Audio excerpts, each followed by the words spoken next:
नमस्कार, हमारे छत्तीसगढ़ देख रहे हैं आप और मैं हूं आपके साथ सपना दीपक मद्देशिया। बुलेटिन का आगाज करेंगे, लेकिन उससे पहले सीधे लिए चलते हैं आपको जहां छत्तीसगढ़ विधानसभा बजट सत्र की कार्रवाई शुरू हो गई है कि माताओं को हम 500 रुपए देंगे और विधवा महिलाओं को 1000 रुपए देंगे। माननीय अध्यक्ष महोदय जी, वो तो दिखा ही नहीं।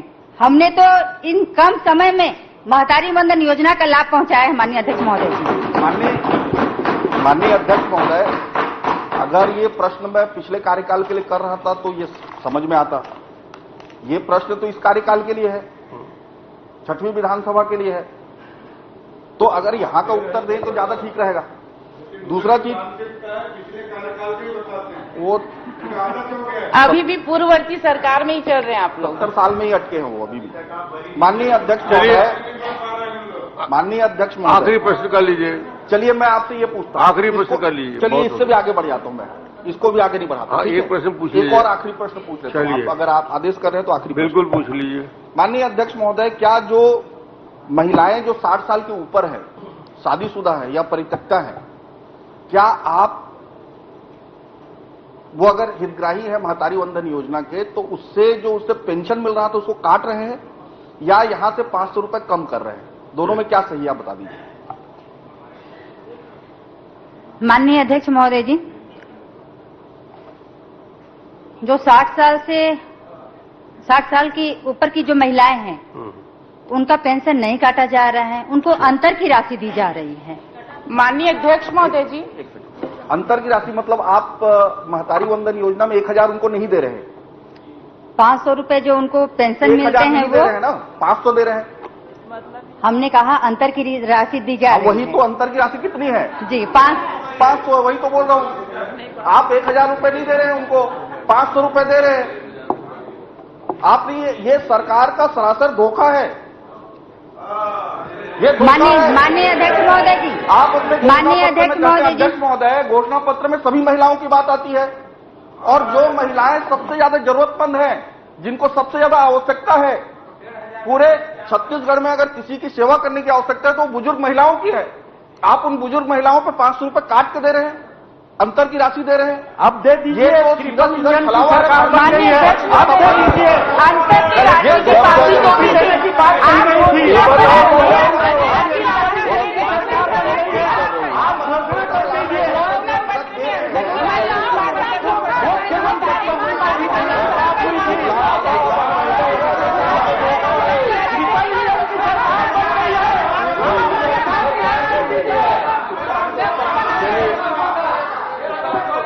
माननीय अध्यक्ष महोदय, जिन लोगों ने 5 साल माताओं और बहनों को ठगा, 1000 के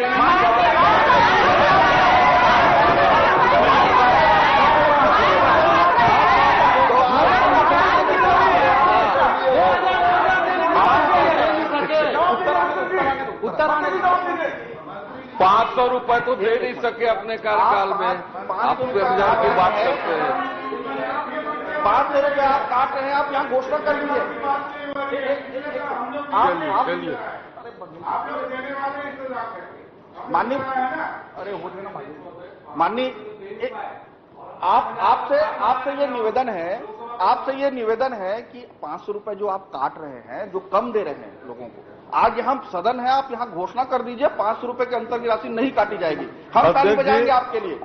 आप बहुत सक्षम मंत्री हैं, 500 रुपए नहीं काट रहे, 1000 रुपए पूरा दे रहे। बहुत सक्षम मंत्री हैं, 1000 रुपए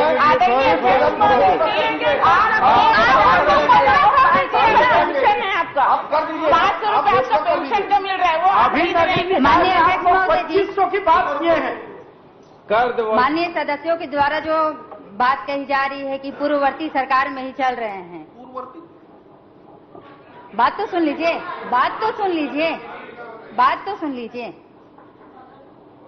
अब आप लोगों को अवगत कराना जरूरी हो जाता है, क्योंकि आप लोगों ने 5 साल तो कुछ किया नहीं, इसलिए आपको अवगत करा रहे हैं। 500 रुपए नहीं दे पाए, इसलिए मैं 60 साल से विधवा महिलाओं को 1000 रुपए नहीं दे पाए। हम तो कम समय में 12वां किस्त अभी दे आप चुके घोषणा हैं। कर रही हैं, जो अंतर की राशि है उसको 500 रुपए आप करेंगे, अभी घोषणा कर रही हैं। माननीय अध्यक्ष महोदय जी, माननीय अध्यक्ष महोदय जी, माननीय अगर सदस्य छत्तीसगढ़ घोषणा करने के लिए बोल रहे महिला हैं। को हमने सबसे वादा ज्यादा किया था कि हम आवश्यकता 1000 है। माननीय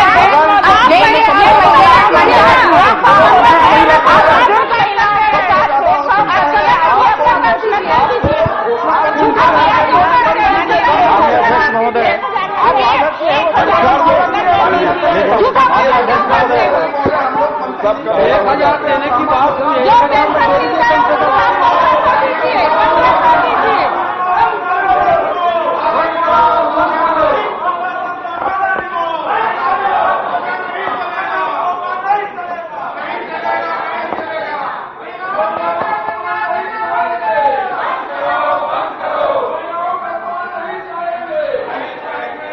प्रश्न क्रमांक 6 माननीय अध्यक्ष महोदय, धर्मलाल कौशिक।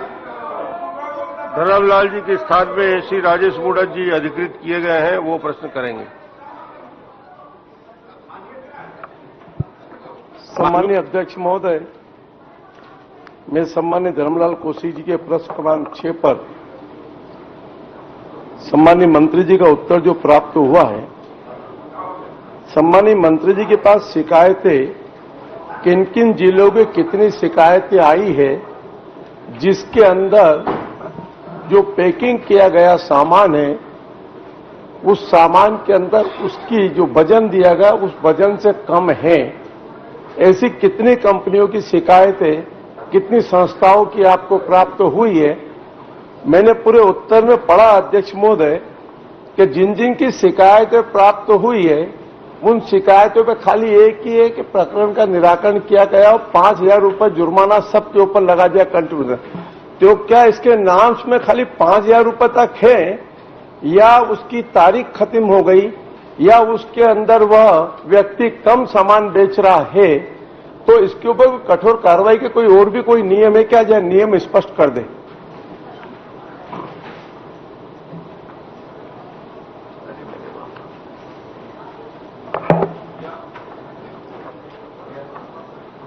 माननीय अध्यक्ष महोदय, ये जो शिकायतें मिला है माननीय अध्यक्ष महोदय, उसमें 5000 जुर्माना का ही प्रावधान है अध्यक्ष महोदय, इसलिए अधिकतर प्रकरण में 5000 तक के फाइन किया गया है। चलिए, और कोई प्रश्न? 5000 तक का ही प्रावधान है, इसलिए 5000 दिया गया। प्रश्न क्रमांक 7 द्वारकाधीश यादव जी। माननीय अध्यक्ष महोदय, मैं आपके माध्यम से माननीय मंत्री जी का ध्यान भी आकर्षित करवाना चाहता हूं और कुछ सवाल भी करना चाहता हूं, क्योंकि धान खरीदी के मुद्दा छत्तीसगढ़ राज्य बनने के बाद पहली बार किसानों को जो धान बेचने में असुविधा हुई थी, बहुत लंबे समय बाद छत्तीसगढ़ राज्य बनने के बाद किसानों की धान खरीदी की व्यवस्था सही हुई थी। छत्तीसगढ़ राज्य बनने के पहले माननीय अध्यक्ष महोदय, किसान का धान ही ऐसा था जिसकी दाम व्यापारी तय करते थे और अन्य वस्तुओं का दाम व्यापारी तय करता था। एक लंबे समय संघर्ष करने के बाद किसानों को ऐसे अवसर मिला कि सरकार की धान खरीदी के बाद उनकी दाम मिलने लगा। आपके माध्यम से मैं माननीय मंत्री जी से पूछना चाहता हूं कि धान खरीदी की जब शुरुआत हुई तो पूर्व की जो पंजीकृत किसान थे उसके बाद कितने ऐसे शिकायत आए हैं जिसमें रकबा कम कर दिया गया?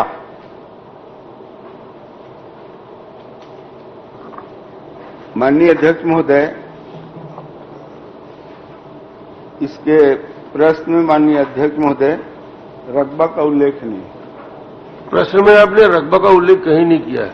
आपके पूरे प्रश्न का निष्कर्ष यही है कि खरीदी कितनी हुई, अच्छा, मैं दूसरा जब्ती कितना हुआ, भौतिक स्थिति क्या है। 3 प्रश्न है आपके। दूसरा मंत्री जी सही जवाब दे रहे हैं। दूसरा प्रश्न मैं आप इससे संदर्भित पूछे ना। जी जी जी, इसका उल्लेख है उसी में कल। चलिए। माननीय मंत्री जी, धान खरीदी में अनियमितता, अवैध धान की पकड़, जिलेवार और जब्ती और जब्त धान की भौतिक स्थिति मैं जानना चाहता हूं।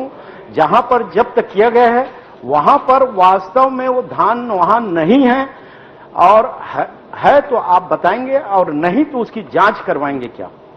चलिए, जब्त किए धान की भौतिक स्थिति जानकारी है तो जिले स्तर पर बता दीजिए। माननीय अध्यक्ष महोदय, धान खरीदी में अनियमितता, खरीदी अवैध, इसका शिकायत जो मिला था माननीय अध्यक्ष महोदय, उसके संबंध में 10 जिलों में 25 प्रकरण दर्ज समिति का माध्यम से हुआ था माननीय अध्यक्ष महोदय। उसमें 6 प्रकरण में FIR हुआ है, 1 सेवा से पृथक किया गया और 3 निलंबित किया, 10 कार्य से पृथक है और 5 को नोटिस जारी किया गया है माननीय अध्यक्ष महोदय। जहां भी माननीय अध्यक्ष महोदय, मंत्री जी, मैं आपसे कुछ अलग सवाल कर रहा हूं। जो जब्त धान है उसकी भौतिक स्थिति आप बताइए। वास्तव में वहां जब्त शुदा धान नहीं है, उसकी आप जांच करवाएंगे क्या?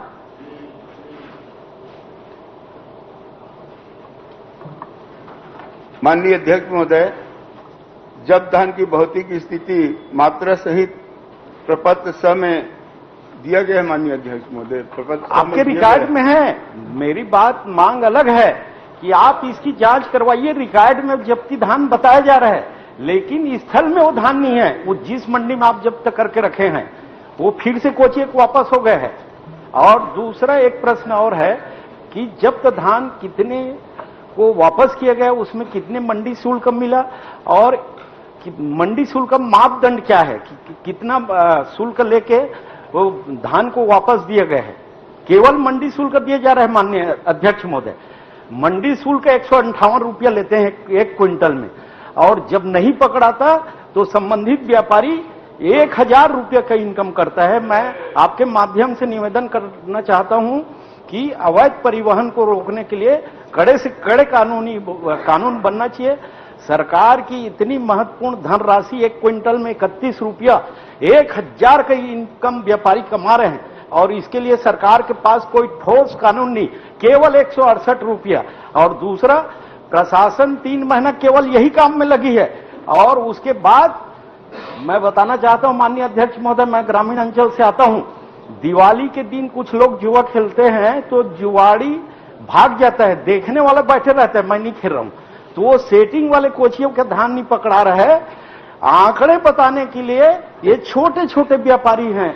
ये कैसे पता है कि जुआड़ी भग जाते हो, देखने वाले रहते हैं? ये हकीकत है ना, हकीकत है। कई बार बचे हैं। नहीं, ये हकीकत इसलिए है, वो ये सोचता है मैं निर्दोष हूं।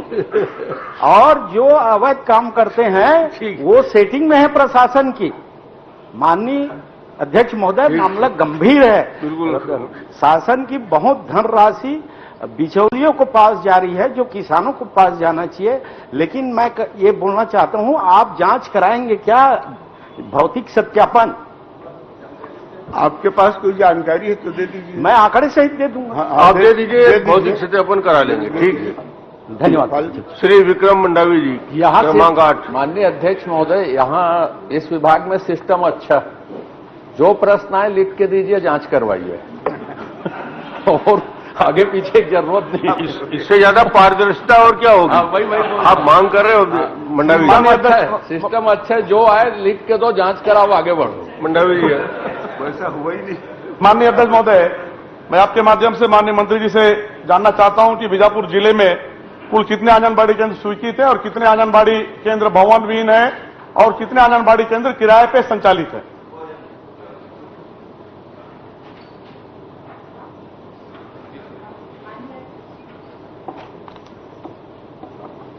माननीय अध्यक्ष महोदय जी, माननीय सदस्य ने जो जानकारी मांगी है उत्तर में दिया हुआ है, फिर भी अगर जानकारी चाहते हैं तो उनको मैं बताना चाहूंगी।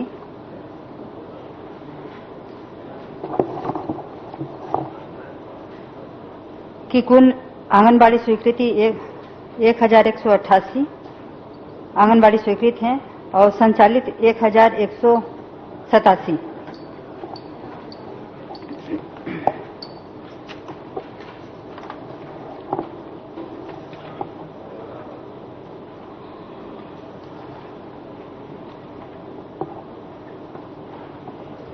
भवन भवन में आंगनबाड़ी कितने हैं? ये पूछ रहा था। भवन में आंगनबाड़ी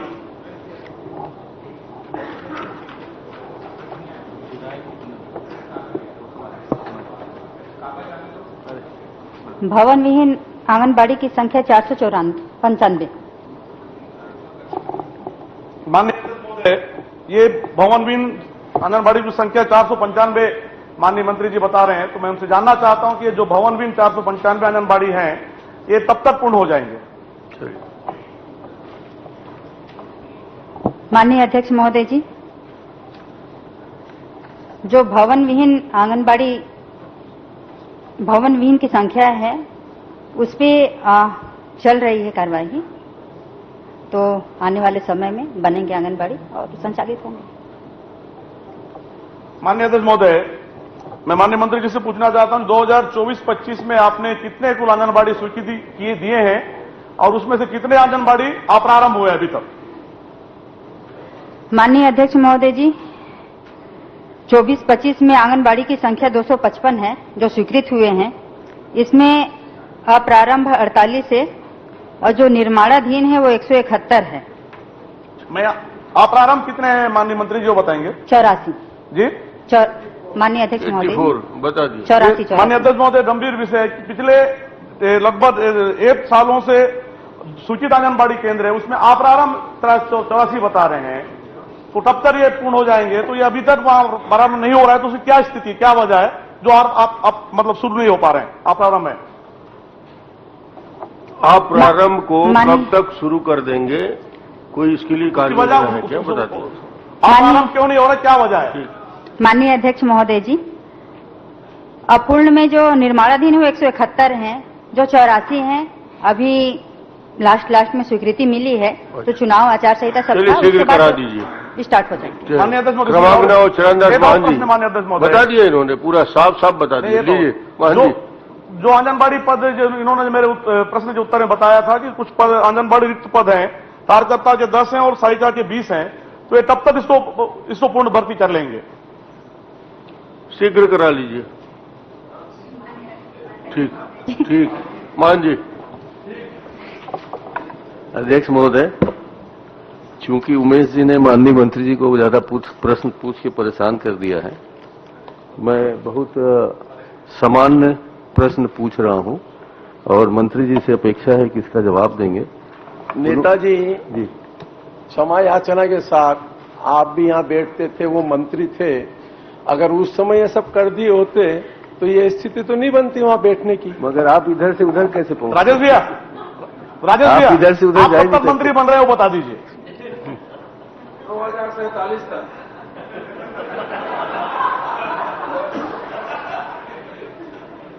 अध्यक्ष महोदय, माननीय मंत्री जी ने बताया है कि मार्च 2024 से जनवरी 2025 तक कुल 24,194 हितग्राहियों के मृत्यु की जानकारी प्राप्त हुई है, जिसे भुगतान की सूची से हटाया है।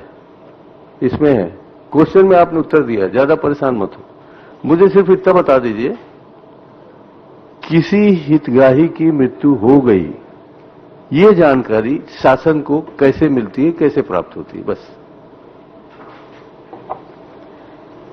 माननीय अध्यक्ष महोदय, माननीय नेता प्रतिपक्ष हैं, जो इसमें शासन द्वारा जो जानकारी कैसे प्राप्त होती है मृत्यु होने पे, तो इसके 2-3 विषय हैं। एक तो आंगनबाड़ी कार्यकर्ता के माध्यम से भी जानकारी लिया जाता है, पोर्टल एक है, पोर्टल के माध्यम से उसमें जानकारी प्राप्त करते हैं।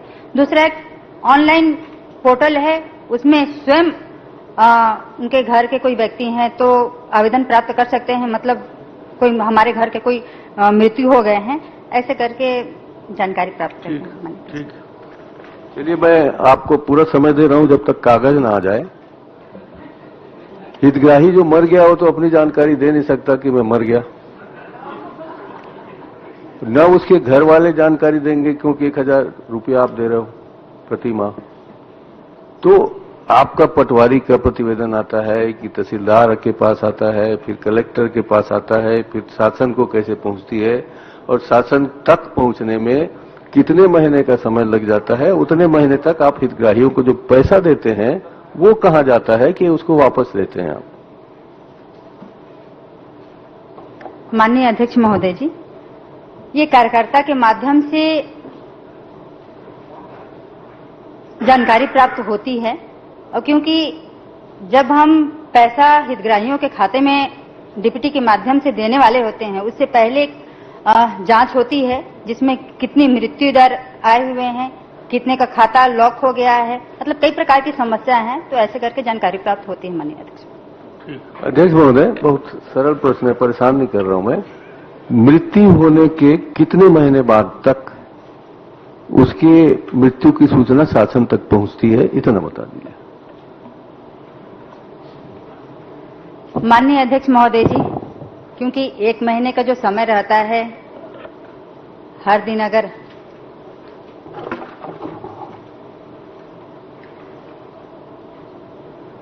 आंकड़े में तो नहीं बता पाऊंगी, लेकिन हर दिन अगर छत्तीसगढ़ में देखें तो काफी सारी मृत्यु होती हैं। पर डे कुछ कुछ आवेदन आते हैं और खासकर आंगनबाड़ी कार्यकर्ताओं को निर्देश दे दिए गए हैं कि जैसे ही कोई हितग्राही की मृत्यु होती है तो तत्काल अवगत कराएं, ताकि जो विभाग से जो पैसा जाता है वहां से उनका लॉक करके, खाता लॉक करके पैसा ना जाए, उसके लिए यही प्रावधान। बहुत अच्छा। चलिए दिलीप लहरिया जी, क्रमांक 10। महोदय जी, पूरक प्रश्न था महोदय जी। नहीं हो गया, बस 1 मिनट अध्यक्ष दिलीप जी, महोदय टाइम कम है। दिलीप जी पूछने जी, बैठिए आप।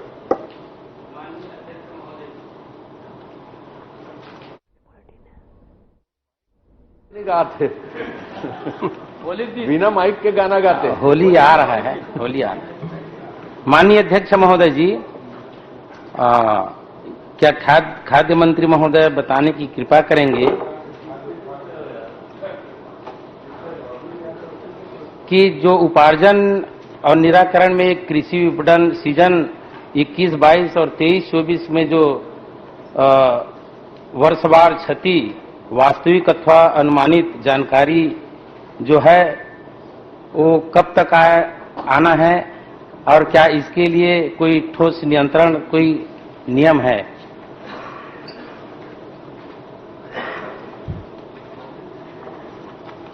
माननीय अध्यक्ष महोदय, वास्तविक जो 21-22 के क्षति के संबंध में आदरणीय सदस्य जी पूछ रहे हैं, ये केंद्र सरकार से माननीय अध्यक्ष महोदय वास्तविक जो व्यय होता है, हम लोग यहाँ से भेजते हैं लागत पत्रक वास्तविक व्यय, तो वहाँ से निर्णय होता है माननीय अध्यक्ष महोदय। अभी माननीय अध्यक्ष महोदय 22-23 और 23-24 और 24-25 का भी नहीं आए माननीय अध्यक्ष जी पत्र। माननीय अध्यक्ष महोदय जी, यही ज्ञान और गति है? अभी जो आना चाहिए, क्या अगले वर्ष जो बीत चुका, पिछला वर्ष बीत चुका, उसका नहीं आया है और उसे 21-22 का भी नहीं आया है, तो यही क्या गति है कि दुर्गति है? मेरे हिसाब से दुर्गति है। माननीय अध्यक्ष महोदय जी, ये जल्दी आना चाहिए, किसानों के हित में होना चाहिए। और एक प्रश्न, आप इनके उत्तर आने के बाद में कब तक कम से कम एक समय निर्धारित हो, 4 महीना, 6 महीना, वर्ष बीत जाने के बाद। तो सीधी तस्वीरें आपको दिखा रहे थे जहां पर छत्तीसगढ़ विधानसभा बजट सत्र की कार्रवाई चल रही थी और इसी के साथ साथ वित्तीय वर्ष 2025-26 के आय व्यय को लेकर विभिन्न ब्यौरा रखा गया और विभिन्न बातों का भी जिक्र किया गया। फिलहाल मेरे साथ इस बुलेटिन में इतना ही। दीजिए इजाजत, नमस्कार।